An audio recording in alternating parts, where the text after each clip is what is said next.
Ithimba belidoba osadinse Snake Park eNorth Beach ekuseni namuhla. Amaphoyisa athi indoda eneminyaka engu-24 iminze ngenkathi ithimba lizama ukudonsa isikebhe. Ithimba lezokutakula libizwe ukuzolekelela. It's a very sad day for us to lose one of our fellow workers. Very sad for us.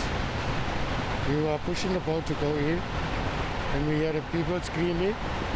We turned the boat around to see what was happening. When we turned around, they say somebody has drowned. We did everything the right way, but I think in seconds we just lost him, and unfortunately, we're gonna be still here. We're gonna be trying to find the remains of him, and be there for the family.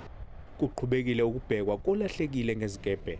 The management of my team and myself tried hard as possible to get as deep as we could, and I called four divers in to go in. And also surfers. I offered them to pay them to help him out. Unknowingly, he's a team member. He's a guy that works with me for 5 years.